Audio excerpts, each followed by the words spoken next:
How many of you remember the Prisoner series on television? Didn't know our audience was that old, did you? I'm not old. Nonsense.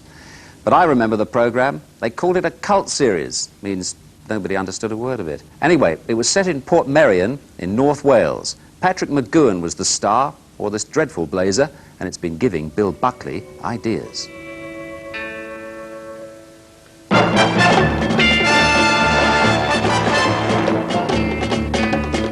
Where am I?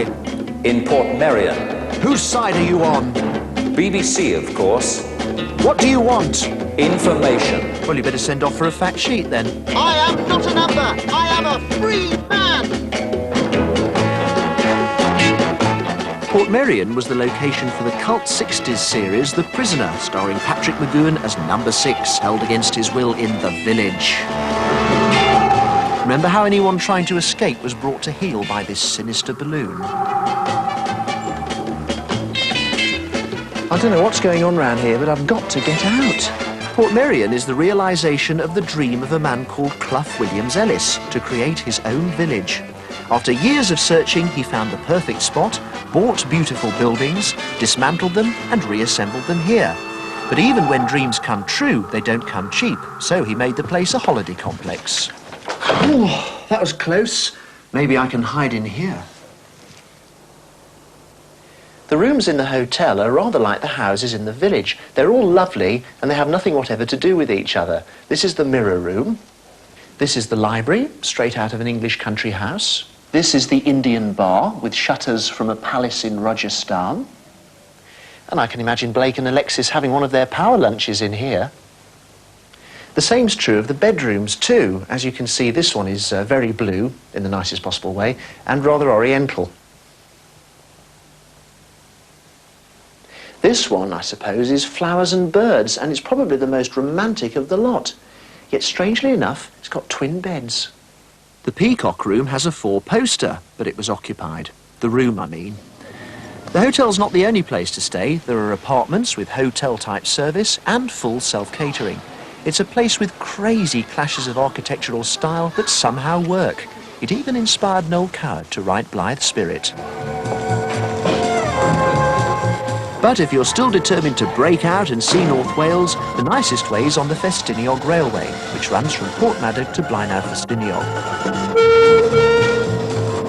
Seeing you. Well, I thought I'd make my escape on a fast train, but it turns out this one only does 13.5 miles in an hour. Never mind, as 13.5 miles is go, these are particularly nice ones. Actually, we're now running half an hour late. Very authentic. A good place to break your journey for a walk is Tanny Bilk, halfway along the line. It's also the place to sample the buffet service. Any refreshments from the buffet car at all? Buffet car? Are you particularly keen on trains? Yeah, I actually work for British Rail, so it's sort of a busman's holiday really. Wherever we go, we end up travelling on trains. I'd have thought that if coming on this little railway would be the last thing you'd want to do then. No, we're all really keen on trains, particularly the children. Round every corner there's a delightful new view, but if it's cascading water you want, the Swallow Falls near Battersea Coed. I was thinking of escaping by boat. Glad I didn't. A tour of the Llecwed slate caverns by underground tramway shows you just how hard a life Victorian miners had. So this would be the way he would drill his hole. With all the slate dust flying around, you'll soon be ready for a pint. I tried to get a drink on the slate in there, but it seems that times have changed. I'm about to fulfil a long-held ambition. I'm going to throw a pot. No squeezing. No squeezing, right. The staff at Portmeirion Pottery give you a start, and then it's up to you. And it's not as easy as it looks. Runs, it doesn't have to go fast. Oh dear, oh. I think this is going to make a really nice ashtray. And to think they told me it was child's play. When you've finally completed your little masterpiece, they'll fire it and send it to you. And here it is, my finished pot. No, not that one. That one. I told them not to bother. This is the grave of Gelert the dog. His master shot him because he thought Gelert had killed his baby son. In fact, the poor dog had saved the child's life. Upon discovering his mistake, the master never smiled again. The dog wasn't too happy either.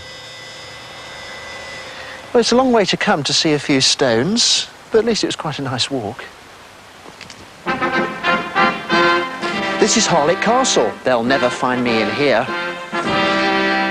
Being on a high cliff which rises straight out of the sea made this 700-year-old castle virtually impregnable. Today, of course, anyone can get in, and with all its secret hideouts and endless steps, it's a great place for kids.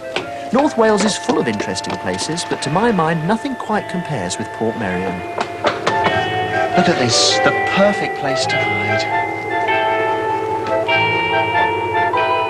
You'll want to go back there, I'm sure, even though, unlike number 6, you don't have to. He's in a world of his own, you know. Portmeirion is priced using the American system. That is, you pay for the room, not per person. It's from £65 a night at the Portmeirion Hotel. A room with service in the village itself is from £40. A self-catering cottage, sleeping 4, costs from £210 for 1 week. For details of all these holidays, write directly to the hotel. Well, after that weird and